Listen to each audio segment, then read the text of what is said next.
مش كل واحد بقى نجم يستحق النجومية. ممثلين كتير بقوا بياخدوا بطولات او ادوار اكبر من امكانياتهم. عشان كده جمعت لكم 10 نجوم من وجهة نظري اسمائهم اكبر من اعمالهم، او ببساطة نجوم على الفاضي. ويلا بينا نبدأ. الممثل رقم 1 معانا في قائمة النهاردة وهو احمد العوضي. احمد العوضي قبل ما يتجه للبطولة المطلقة كانت اغلب اعماله بتكون مقبولة، بس من بعد غياب محمد رمضان عن دراما رمضان المنتجين شافوا انه ممكن يملى مكانه في الدراما الشعبية، فبيعمل اول مسلسل من بطولته مسلسل حق عرب. من بعد حق عرب بقت كل مسلسلاته بتبقى استنساخ من حق عرب واعمال محمد رمضان، وكل سنه نسبه نجاح مسلسله بتقل لحد ما بيعمل مسلسل علي كلاي اسوأ مسلسل في تاريخه. جاموسه بتقول الطور بيحزق، قال لك الطور بيحزق ليه؟ قال لك تحميل جماهير.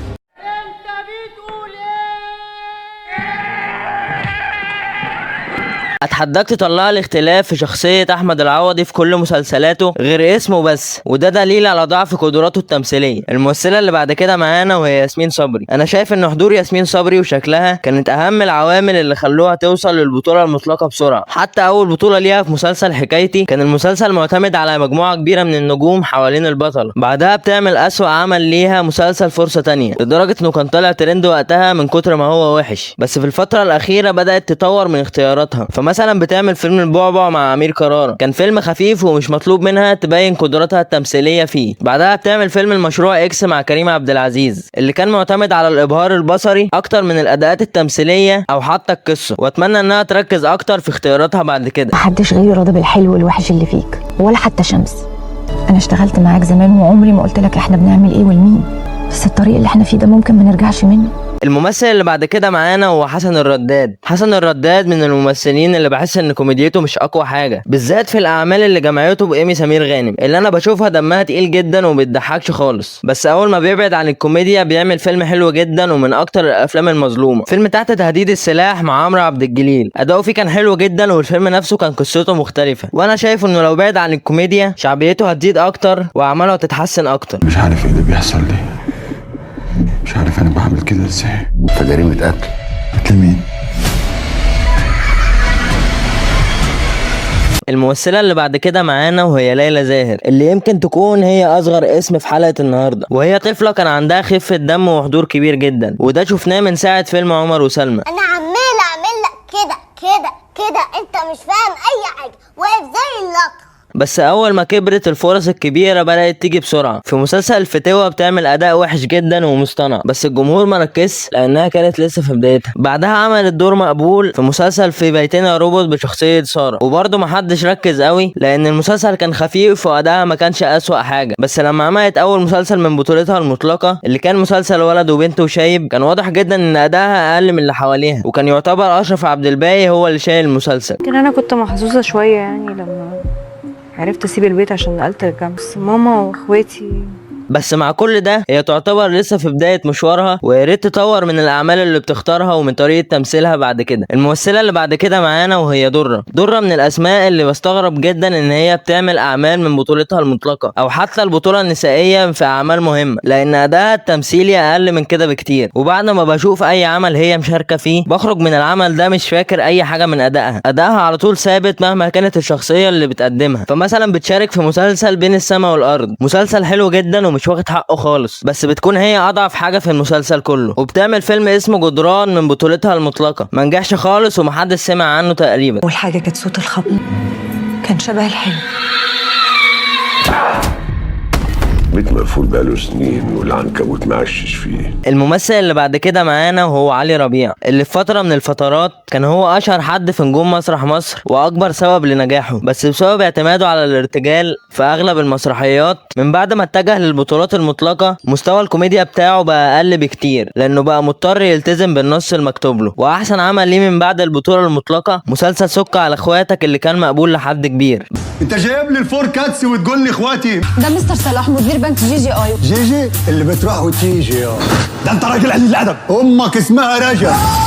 بس في السينما اغلب اعماله بتنجح في السوق السعودي اكتر، وده اللي مخليه مكمل في البطولة المطلقة رغم ان اعماله ما بتنجحش في مصر. وانا شايف انه لو رجع تاني يشارك النجوم في اعمالهم ممكن يبقى من احسن الحاجات في الاعمال دي. الممثلة اللي بعد كده معانا وهي مي عمر. مي عمر خدت دور كبير جدا في مسلسل الاسطورة، بس عملته بطريقة مقبولة بالنسبة لوقتها، بس كان واضح جدا ان هي خدت البطولة المطلقة بدري في مسلسل لؤلؤ، واحمد زاهر كان اكبر سبب في نجاح المسلسل وقتها. بعدها بتعمل نعمة الافوكاتو وكان اغلبه معتمد على الافوارة. هجيب اجمد محامي في البلد. دي ايدك ونقي اي محامي ترقصه، قسما بالله لا رزع لك بيه حيطان المحكمه. بس خلطة محمد سامي في مسلسلات رمضان ووجود احمد زاهر في المسلسل كان برضو اكبر سبب في نجاح المسلسل. بعدها بتبعد عن محمد سامي وبتعمل مسلسل الست موناليزا، بس ما بتبعدش قوي يعني لانه من نفس نوعية مسلسلات محمد سامي، بس بصراحة اداها بيتحسن سنة بعد سنة. يعني اكيد اداها في الست موناليزا كان احسن بكتير من ادائها في مسلسل لؤلؤ، واتمنى ان هي في الفترة الجاية تشتغل اكتر على طريقة تمثيلها او تعمل بطولات مشتركة مع نجوم تانيين. الممثل اللي بعد كده معانا هو مصطفى شعبان. مصطفى شعبان من اكتر الممثلين اللي من ساعة ما بدأوا هم ثابتين على اداء واحد من ساعة فيلم احلام عمرنا. محدش بيتجرح قوي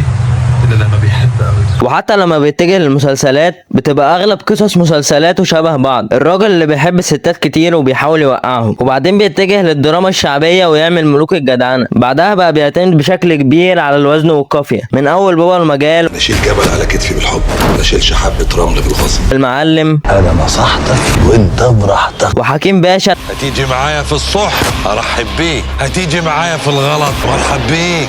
حد مسلسل درش. اللي ما يجيش بالليل يجي بكسر العيش. انا شايف ان مصطفى شعبان ما كانش يستحق البطولة المطلقة، وكان المفروض يستنى شوية لحد ما يتدرب اكتر على التمثيل ويعرف ازاي يغير اداؤه حسب الشخصية اللي بيقدمها. الممثل اللي بعد كده معانا هو مصطفى خاطر. مصطفى خاطر عمره ما كان اكتر واحد بيلفت النظر في مسرح مصر، بس اول ما اتجه للدراما وعمل شخصية سيف من مسلسل نيلي وشريهان الشخصية نجحت وكانت مناسبة جدا لطبيعة المسلسل. حامي نفسك شويه، قاعده تتفتحتي وتسقفي في ايه؟ مش عارف اسوق منك موتراني، انا بتوتر مش هعرف اسوق، اعمل بيك حادثه اخش بيكي في عمود. بعدها لما عمل بطولة مشتركة مع محمد سلام في مسلسل ربع رومي ظهر الفرق الواضح بين كوميديا محمد سلام وكوميديا مصطفى خاطر اللي كانت بتعتمد على الاستظراف الزيادة. بعدها في مسلسل البيت بيتي مع كريم محمود عبد العزيز بيكون كريم هو البطل الحقيقي للمسلسل من وجهة نظري، ولما شارك محمد امام في مسلسل الكينج السنة اللي فاتت كان اداؤه مش مقنع خالص بالنسبة لي، وحاسس انه كان المفروض يستنى شوية قبل ما يدخل على البطولات الكبيرة او حتى الاعمال المشتركة ويشتغل اكتر على تنوع شخصياته. الممثل اللي بعد كده معانا هو امير كرارة. خلينا متفقين ان امير كرارة ممثل ناجح حتى لو اغلب اعماله بعد مسلسل كلبش بتكون مكررة وكلها معتمدة على شخصية الضابط، بس من كتر التكرار الناس بدأت تزهق منه، وده اللي خلى مسلسل زي العائدون ما ينجحش خالص. بس من ساعة ما بيبعد عن الدراما بصراحة ويتجه للاكشن كوميدي بيعمل اعمال احسن بكتير لانه بقى بيختار اعماله بذكاء. فمثلا في فيلم البعبع بيبقى اللي شايل الكوميديا محمد عبد الرحمن، وفي فيلم الشاطر بيبقى اللي شايل الكوميديا مصطفى غريب، ويا ريت يكمل في سكة الاكشن كوميدي ويبتعد عن الدراما.